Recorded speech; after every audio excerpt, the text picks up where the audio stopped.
The New Testament perspective, of course, is that both Adam and Jesus are covenant mediators. They're representatives. They're acting on behalf of the people they represent. Sometimes we call it the federality of the issue. Adam is the federal head of humanity, and Jesus is the federal head of the new humanity. Some people are particularly interested in tracking their biological history through genealogies and family trees. As Christians, we should be interested in understanding the background of our spiritual family. Who is this God we serve, and why did He create us?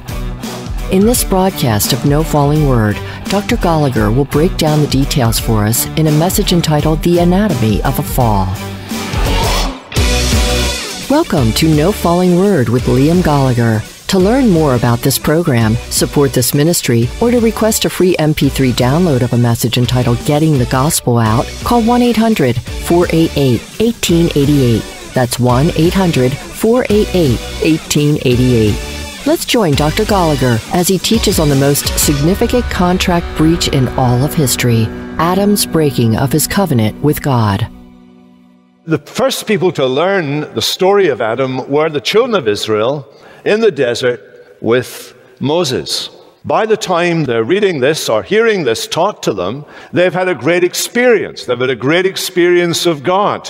They've been rescued out of Egypt. You remember that Moses was in the backside of the desert, an unfortunate King James Version announcement, but there you are. He's in the backside of the desert, and he's there when this burning bush occurs, you remember? And he hears a voice out of the burning bush, and the voice says, take off your shoes from off your feet, for the ground you're standing on is holy ground. And he does that, takes off his shoes, and he's listening to the voice from the bush telling him that he's going back to Egypt, and he's to lead the children of Israel out of Egypt, and he's to bring them to the promised land, and so on. So that's the background. And he's standing there, and he asks, who shall I say sent me? And the voice says, you tell them, Yahweh has sent you. So he goes to Egypt, goes to the children of Israel, he rescues them, and he brings them out into the desert, and he's now explaining to them who Yahweh is. This sovereign, this king, this great, mighty deliverer who sent plagues to Egypt, who opened up the Red Sea, who zapped the people who'd been worshipping idols at the bottom of Mount Sinai.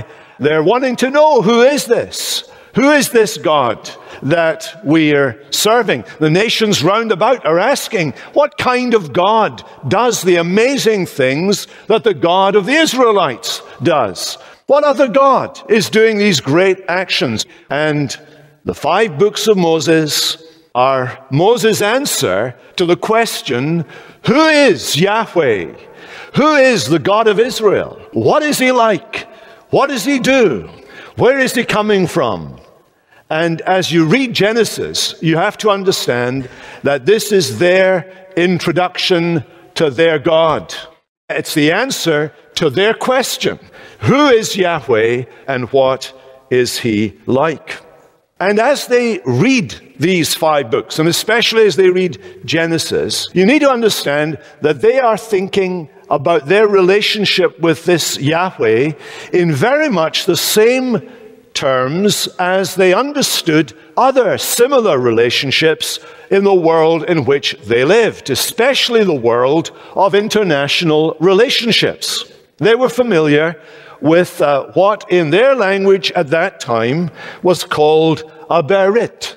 That's a Hebrew word that we translate into English with the word covenant. They're familiar with this word. It's a word that appears 286 times in the Old Testament. It was very familiar to the Israelites. And the background is that some great emperor, great king, a big king with a lot of power and a lot of influence, comes and takes over a territory, and he subsumes that into his empire, and then he selects someone to be a little king answerable to him and responsible for governing that little bit of territory within the larger empire that this big king owns. They understood that. They understood the way in which formal relationships, international relationships, worked. And they would have seen an immediate similarity between the way in which God deals with Adam here and the way in which God had dealt with them. And they'd seen what God could do. They'd seen the sea open. They'd seen the pillar of fire by night and the pillar of cloud by day leading them through the desert. And they'd seen the manna in the morning, and they'd seen water gush from rocks, and they'd seen the mighty work of God. But they want to know, who is this Yahweh? Where does he come from? How does he intersect with our lives, and why us? And Genesis to Deuteronomy is God's answer to that question, why us? And in these international treaties that were drawn up in those days, there were various components to them. Let me outline the components. First of all, you would be given the name of the big king, the covenant Lord. He would introduce himself, his name, his titles, the suzerain, and the subjects, who they were, what their names were, where they came from. And he would introduce himself in this way. So when they read Genesis 1 looks like this statement of who the sovereign is, who the covenant Lord is, and what kind of power he has, because it says that he is the great king. He's the God. He's the God who made heaven and earth. So he has territories and lands. He made heaven and earth. Everything belongs to him. He is a really great king. In the book of Exodus, this same covenant Lord not only made everything, but also he rescued them. The same one who made everything and owns heaven and earth is the same king who'd come and rescued them, delivered them from their bondage. What is his name? His name is Yahweh. Here is their first introduction to the name of God. Yahweh, the creator who made man and put him in a garden. The redeemer who created Israel as a nation and put them in Canaan. Who's going to give them Canaan, which is like another paradise. The name of the covenant Lord. Then there would be a statement that we called the historical prologue, that reviews the history of the relationship between the two parties. In a secular international treaty, there would be a record of what happened. The great king was out making wars and winning wars and taking territories, and he decided that he would subdivide this little bit of real estate and give it to someone to manage it on his behalf, and all of that stuff in an international treaty. So what you have here is the history of the relationship between the two parties, the big king and the little king, Adam and his posterity. And Genesis tells the story of the environment, a special environment that God made for Adam, the Garden of Eden, this paradise. In Exodus, you have the record of God's promise to give them a promised land, a land that was flowing in milk and honey, a land that resembles Eden, a land that looks like Eden, at least in potential at least. It looks like Eden. So you have a historical background. And then there are stipulations. Here's the third thing, stipulations. These are the laws that govern the relationship. You always need, in international treaties, there are always rules and regulations that have to be observed. And similarly, in the relationship between God, who is the ultimate international figure, he comes from outside, and he's building a relationship with man. So we have a spelling out of the requirements of the covenant partners. So they're not surprised that when they read in Genesis 2 that the big king gives the little king Adam a law to observe, just one law to observe. They're not surprised by that, nor are they surprised because they themselves have just been given, in their relationship with their redeeming Lord, a list of rules and regulations for them to keep as a kind of way of cementing the relationships. Then there are sanctions that follow these stipulations. Here's a fourth thing. 1, 2, 3, 4. The fourth thing. There are blessings for obedience, and there are curses for disobedience. When God gives a stipulation to Adam, he says the wage of sin is death. There are blessings implied, as we'll see, but the wage of sin is death. When he gives the law to Israel, He says to them, this is the way of blessing and this is the way of cursing. You have to decide whether you will follow these laws. If you keep these laws, then I'll give you the land. And if you keep the laws, you can keep the land. But if you break the laws, I'll take the land away from you. I'll exclude you from the land. I'll put you out of the land. Just as I put Adam out of Eden, I will put Israel out of Canaan if you break the law. There are sanctions involved. And then there's the administration of these international treaties.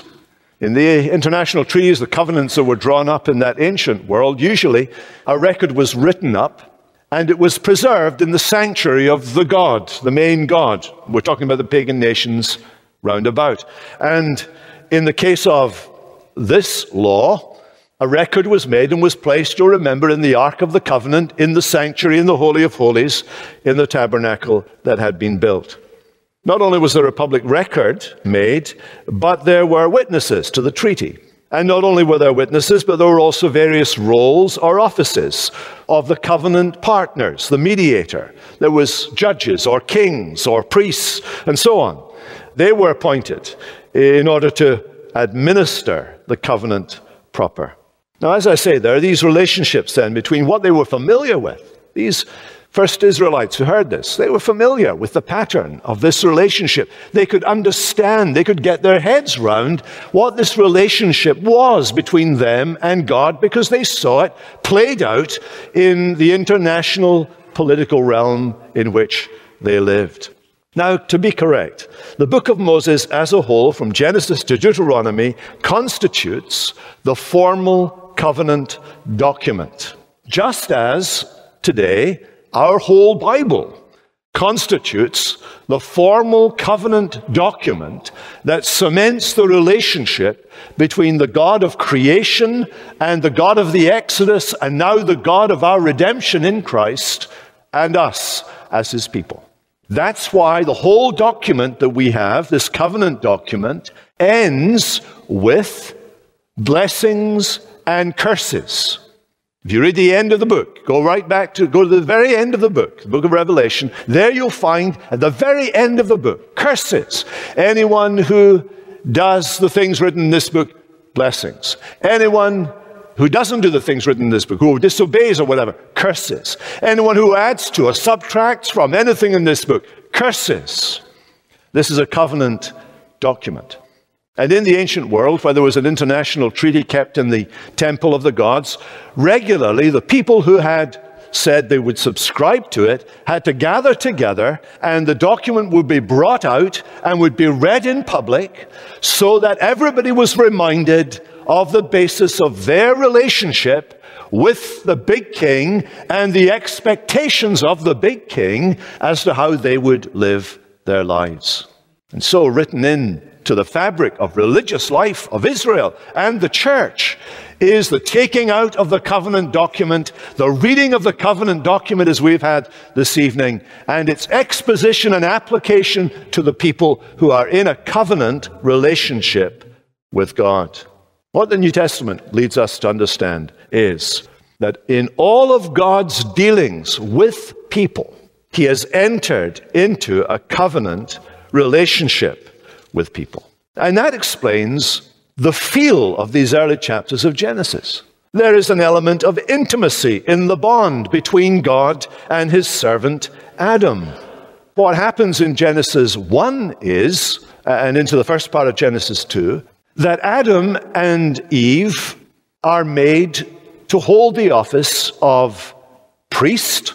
You think of Adam and Eve in the garden and you think they're gardeners, but actually, if you look closely at the text, and remember it's the Israelites who are reading this from their experience reading back to this, they've already become familiar with the language of worship and the language of service in the tabernacle. And when they read words like to serve and to guard, the charge that's given to Adam in the Garden of Eden, to serve and to guard, they would understand those were priestly terms applied to the priests in the sanctuary, in the worship place. And they would understand that Eden was in itself like the Holy of Holies. Because God met with Adam there, just as God met with the high priest in the Holy of Holies, in the tabernacle. So they had learned to discover that Adam and Eve had a priestly function of serving and guarding the holy place, Eden, and of making sure that nothing unclean entered Eden. But also, Adam is delegated power by God to rule or exercise dominion over everything that God has made. Let me read this a little bit from Martin Luther. His view was, had it not been for the fall, that humans would have used their dominion over the creatures not to secure food, clothing, or money. Rather, he says, they would have made use of the creatures only for the admiration of God and for a holy joy which is unknown to us in this corrupt state of nature. So God comes and makes this covenant with Adam in Eden. And like every other covenant God makes, it's a bit different from the covenants that men make. First of all, this relationship is unilateral in the sense that God initiates it. Adam comes with nothing to contribute. I mean, he doesn't even have a stitch on his back. He's got nothing to contribute. You know, he's just the way it was made when he's first made, if you can not imagine it too much. But there he is. And in a suzerain treaty, in that kind of bond, it's all one way. The great king doesn't come along and say, do you mind if we have a little agreement going on here? No. The emperor comes in with his troops and his power and his wealth, and he comes and he imposes it on the little king. The little king doesn't have a chance. Similarly, the parties to this bond in the Garden of Eden are unequal parties. There's God, the creator, and there's man, the creature. And what we see here is that in the preparation for this, there is this remarkable interchange within the Godhead as the Trinity, Father, Son, and Spirit, conspire together to make man. Let us make man in our image.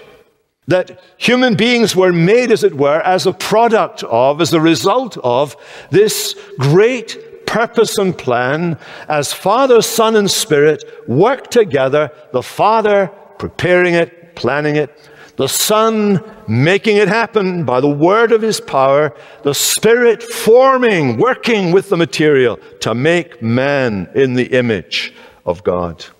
And God goes on after Adam's creation. Look at 1:28. God blessed them. God said to them, be fruitful, multiply, fill the earth, subdue it, have dominion over the fish and the birds and every other living thing. There's blessing from God.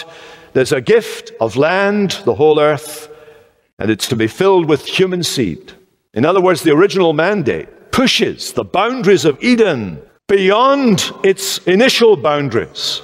It starts with an individual and his descendants and embraces ultimately the whole earth. This was God's ultimate plan for image bearers to be fruitful, multiply, fill the earth, and subdue it. And it's all from God, unilateral. Secondly, it's formal in the sense that it's a verbalized declaration of the character of the bond that's being established. The sovereign Lord dictates the terms of the covenant. He speaks graciously to commit himself to his creatures. He declares to them the basis on which he will relate to them. In other words, God is never casual or informal in his relationship with man. Instead, the implications of their relationship and this bond between them extends to the issues of life and death. So God comes to Adam. He says, all this is yours. The whole thing is yours. You serve me here. You guard it from outside encroachments. And here's the one rule. Here's the one rule. One thing that I want you not to do. You can eat of every tree in the garden. Everything is yours. Basically, everything in the garden is your gift, except one. Nothing magical about it.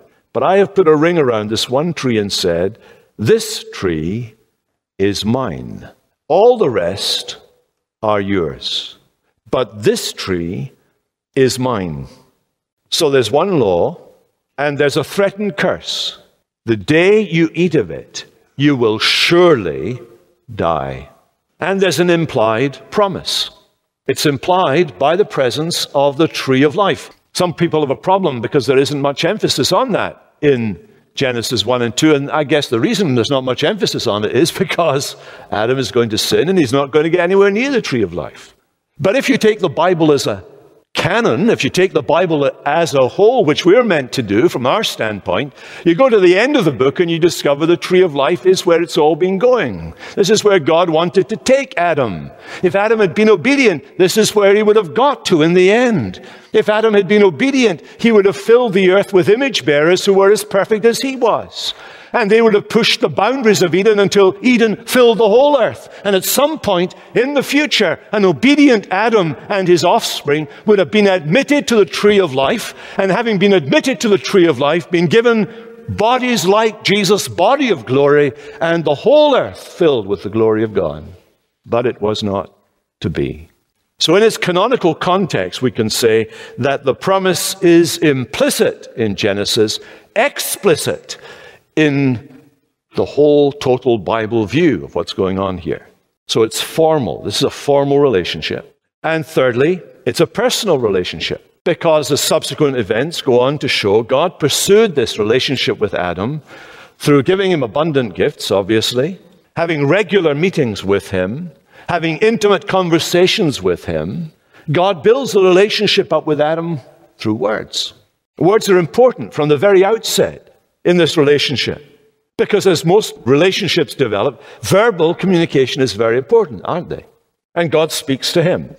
And to break this relationship is going to involve breaching a command, an act of sheer ingratitude to God for all that he's given to him. And here's the fundamental thing, ultimately, a rejection of a personal friend, companion. It is a personal rejection. This is what's ultimately going to happen, of course. But we need to see how this all shapes up. He's not only turning his back on the God who made him, but he's turning his back on one with whom he has a relationship. And the Israelites reading this story think about their own situation. They think about what they did. You remember at the base of Mount Sinai. Here they were, they'd been delivered from Egypt. They'd been brought through the Red Sea. They'd been fed with manna from on high. They'd been given water to drink from the rock. They'd been sustained. I know manna gets a bit boring, but you can make manna bread, I guess, and have manna sandwiches and so forth. But they'd enjoyed all these things that God had done for them. He'd cared for them. And at the base of Mount Sinai, how they returned the compliment? Well, they'd taken the gold that they'd been given by the Egyptians. The Egyptians were paying them to leave. And they took the gold and they made this golden calf and they worshipped it. They knew what it was like. They were rejecting the God who'd been their Redeemer.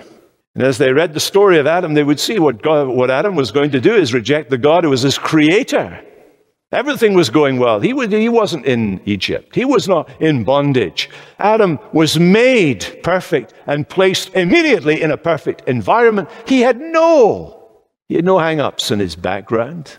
He hadn't any genetic defects that he'd inherited. He hadn't been abused as a child. From day one of his creation, everything had gone well for Adam. But those first Israelites reading the story, you see, they would realize what an enormous privilege Adam had. And there at Sinai, Israel had its first audience with its deliverer. And there at Sinai, the people were told, this is who God is. Yahweh. He is the God of the covenant relationship.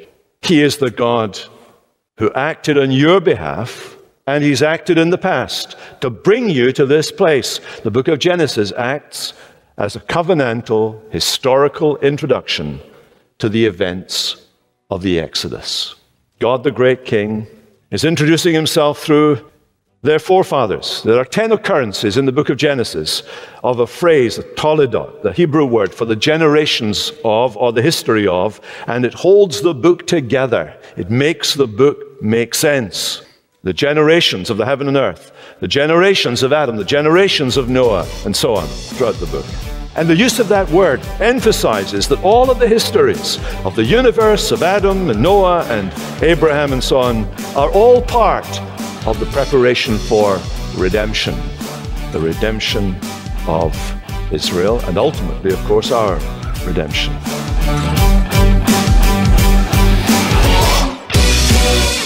No Falling Word features Dr. Liam Gallagher and is produced by the Alliance of Confessing Evangelicals. The Alliance is a locally based organization, but its mission extends throughout the U.S. and beyond. In fact, its vision is to see the church return to the solid Reformed teaching of God's Word. By providing access to that teaching through radio programs like this one, the Alliance is able to reach countless listeners with the powerful teaching of Reformed leaders like Liam Gallagher. If you've enjoyed hearing from Liam today, you can benefit from more time under his teaching by visiting 10th Presbyterian Church in Center City, Philadelphia at 17th and Spruce Streets. You can also call 1-800-488-1888 to take advantage of today's free gift for listeners and benefit from even more of Dr. Gallagher's teaching right from home. The complimentary resource, Getting the Gospel Out, is an MP3 download of another of Liam's messages, and that audio recording is yours free by calling 1-800-488-1888. When you call 1-800-488-1888, also ask about the various ways you can give to support this radio program and the work of the Alliance of Confessing Evangelicals. Whether you give online, right over the phone, as a one-time donation, or as a monthly supporter, your generosity is greatly appreciated, and all of your gifts are tax-deductible. As always, we want to give a big thank you to our listeners who partner with us. Your faithful giving is the only way this ministry is able to continue. You won't want to miss next week's broadcast as we continue through the series on temptation. Liam will help us tackle the age-old question about why evil exists in the world, right here on No Falling Word.